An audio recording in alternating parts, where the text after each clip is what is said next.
Hi, my name's Nicholas, and I live on a 102-year-old wooden motor yacht, Argonaut 2, that this season I am taking north to the remote coastline of British Columbia, where she historically served as a mission boat for the United Church, serving the remote settlements, logging operations, canneries, First Nation communities, and lighthouses all the way from the northern tip of Vancouver Island to the border of Alaska. This summer, I'm retracing Argonaut's history, meeting people along the way, and in this episode, I pick up my best friend and we really log the miles, starting my return back south from Bella Bella, around Cape Caution, down into the Broughton Archipelago. There, we pick up another friend, Morgan, who will join us the rest of the way to Vancouver. Today's the start of the next fun leg of my journey. I'm here in Shearwater, anchored out, and I'm gonna go take the dinghy over to Bella Bella to pick up my best friend, Andrew. Looking forward to this. And the first thing that we did when Andrew arrived was go fishing with the friends that I had met from Bella Bella the week before.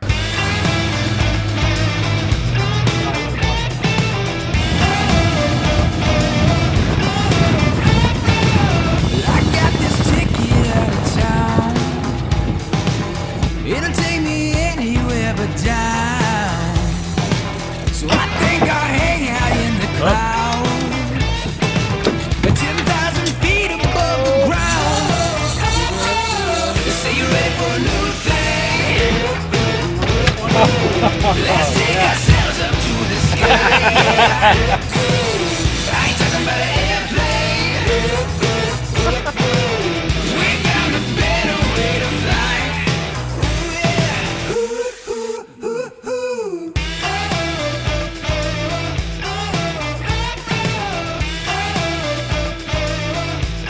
Everything was going really well until this happened. What happened? I cut myself pretty good. Oh no! Oh man, see that? What? Nick cut himself. I cut myself. Oh. Oh man. Oh boy.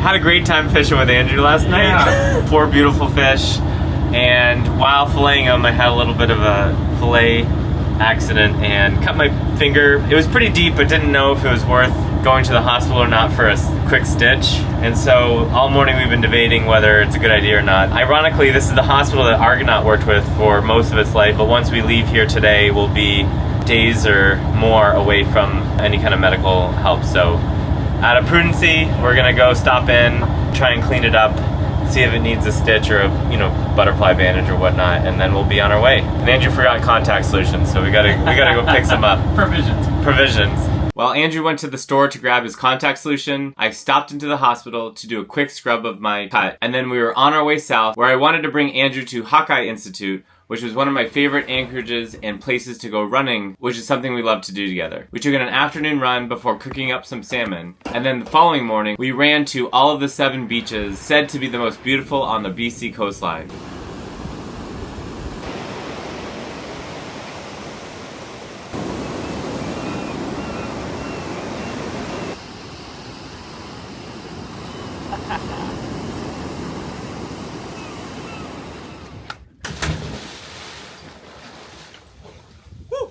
Come on, Andrew, you want to go in? No, thank you. Maybe tomorrow. After the run and the swim, it was time to cook up some salmon. Cooking up some nice salmon that we caught yesterday. Caught yesterday. What's We have on here? Some Dijon mustard, and we have some brown sugar. Nice. Put some garlic on. We have some bok choy and some broccoli. Real tasty. Oh yeah.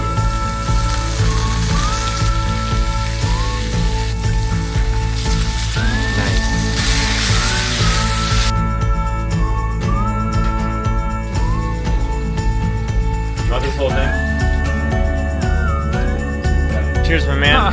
Cheers. Look at this. The first round of salmon came out great, followed by a late evening board game where we had a glass of wine and got to bed so we could get straight to work the next day.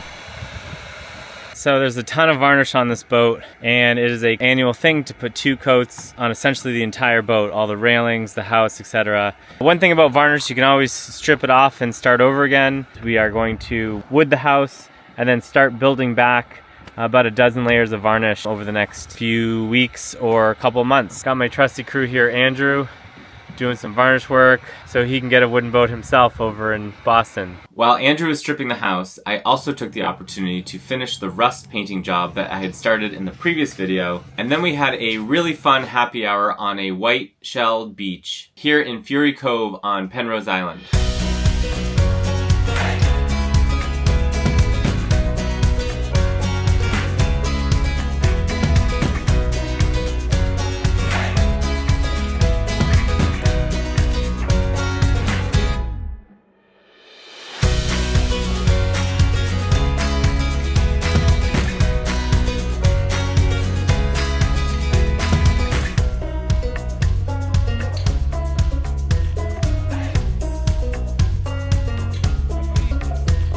Bud, what you got?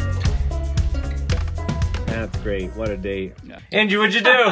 Well, I clogged the sink. I'm gonna take you through a quick emergency sink unclogging procedure. One thing you need to think about on a boat that you don't always think about at home is my gray water or sink drains straight overboard and is always subject to the cold ambient water temperature outside. So if you ever spill any grease or butter or anything like that, it tends to congeal immediately and clog the sinks quite easily. So you have to be really careful about that. And luckily, I have a giant pressure vessel full of air to start my engine that I can also use for other things like air tools or unclogging a sink. So that's what we're doing today. We got an air hose hooked up to this valve here, which is the back of my air system. I'm gonna have Andrew crack the valve while I blow forced air through the galley sink. Is it gonna shoot up all over there? Yep, it's gonna shoot up. So I'm just gonna create a plug. All right, ready? Yeah. Go. Quick, all the way open. Well, There you go. You hear that? yeah. Success.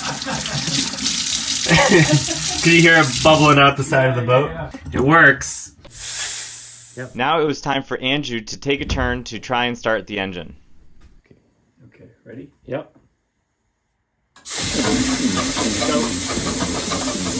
Let go. Let go. There you go. Shut the air off.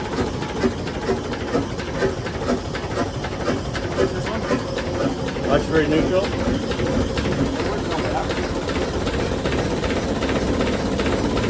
Yeah, right about there. Air open. Didn't I do it? It started on its first try, and now it's time to weigh anchor. It's disengaged. Yeah, I'm high hand tighten it, but go ahead and yep. And then you're going to disengage the lock, which is pushing that yellow lever forward. Yep. And then go ahead and release the brake by counterclockwise with the wheel. Yep. As long as it's loose, it's good. Yep. All right, and then to start engaging the hydraulic motor, it's a right-hand turn on the knob there. There it goes. We gotta get this.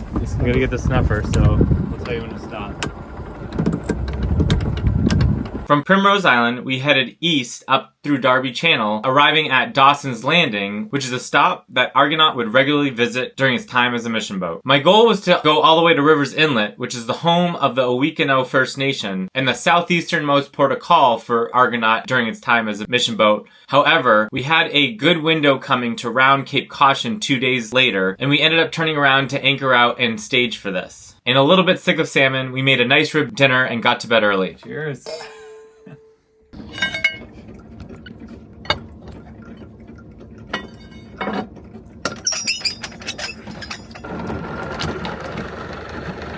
Good morning, everyone. It's about a little after 5 a.m.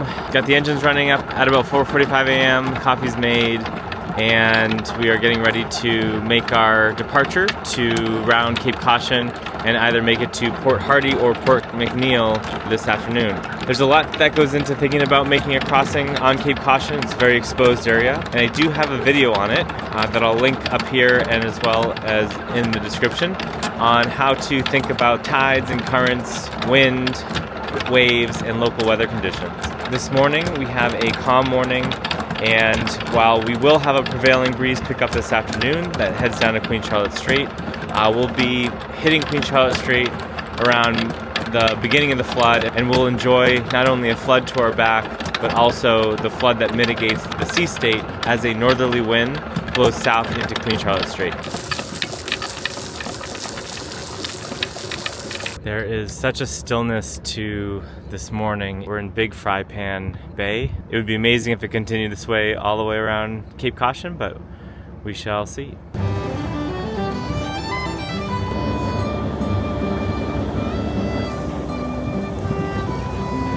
We're about an hour in and going through this classic northwest fog layer. It's been pretty smooth so far. We have a gentle roll from a very soft sea state, but as you can see, the water is nice and calm. Had some fishermen go by at 30 knots and Argonaut's just chugging along, and we'll be in Port Hardy in about 7 hours or so. I'm gonna show you guys a little bit about what the radar looks like, where every ring represents a quarter mile.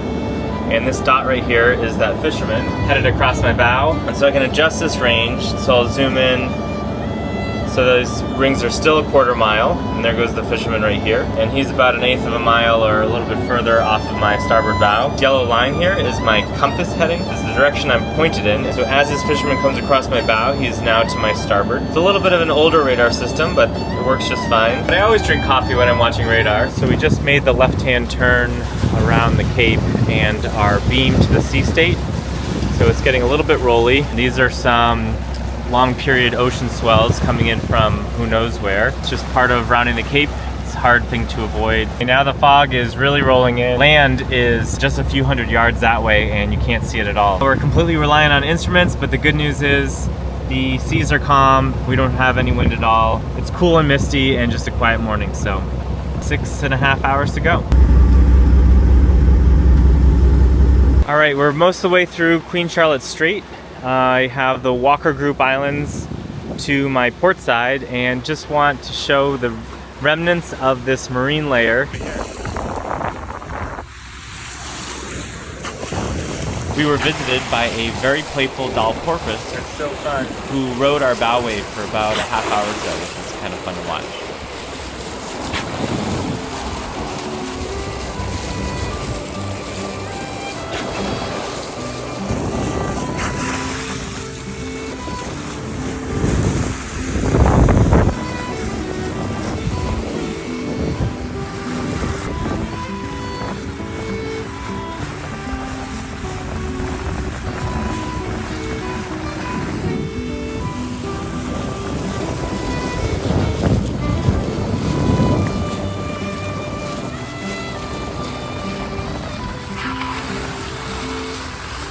After having fun watching the doll porpoise ride our bow wave, we made it to Port McNeill, where we picked up my friend Morgan, who was going to join us for the southbound trip down to Vancouver. As the first stop, we headed north into the Broughton Archipelago and visited Echo Bay to meet up with some friends of ours who also are wooden boat owners.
So last night we went to Echo Bay and visited with our friends Slim, Brenda, and Peter, who have a float home up there and also own MV Deerleap, which is an 85-foot fantail yacht built in 1929 in Cole Harbor, where Argonaut was also built. Peter was kind enough to take us on a tour of the vessel, which also has a pair of Gardner diesel engines, the more modern version of my own.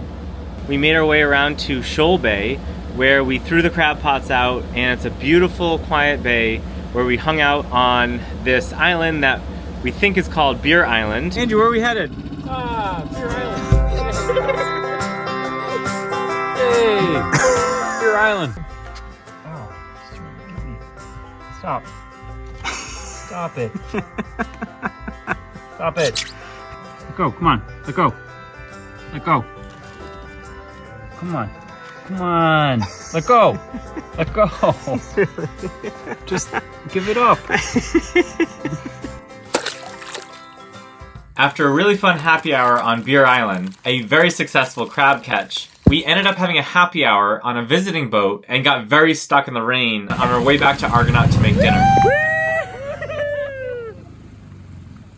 Of course, it was pasta night on Argonaut, and this time around we took all that fresh crab and made a garlic butter sauce with a side of marinated salmon. Andrew, what do we got here? Oh, we got some crabs. I caught them.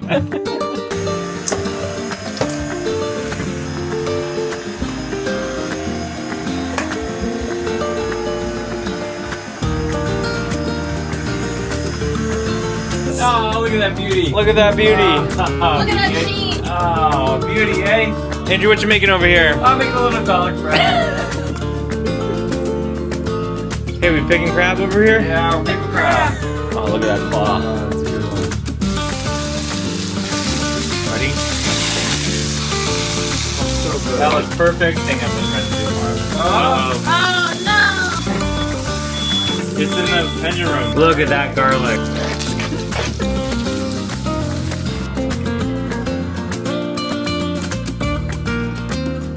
Get back up. Ooh, that's hot.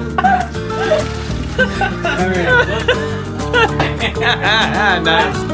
Woo! Nick, what are you cooking? We got a garlic butter sauce with fresh crab, salmon, and garlic bread. Have you checked the garlic bread lately? Oh. Go check the garlic bread. Somebody needs to do that. Is it burnt? No! Needs more? No!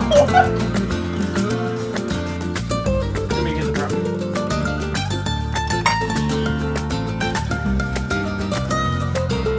Nice. I forgot about Andrew, what did you cook for green vegetables? Garlic. Nice. We eat pretty good on Argonaut. It's just part of the experience.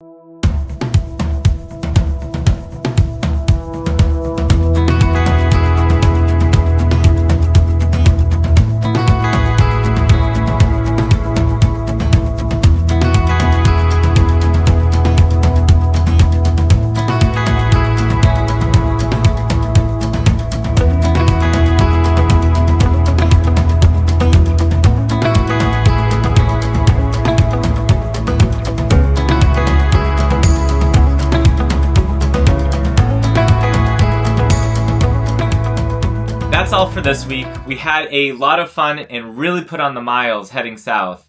Stay tuned for next week where we finish up our trip in the Broughtons and head south to Vancouver, having two of the most wonderful wildlife encounters of the trip so far. Oh my god! Wow. If you like these videos or wish to continue to support Argonaut's restoration, please consider becoming a Patreon or visit my website where I walk through different ways you can contribute to this project. At the very least, like, subscribe, and share these videos, and stay tuned for next week where we continue exploring my favorite region of British Columbia and head southbound to Vancouver Island, encountering some of the best wildlife that we've seen so far. See you next time.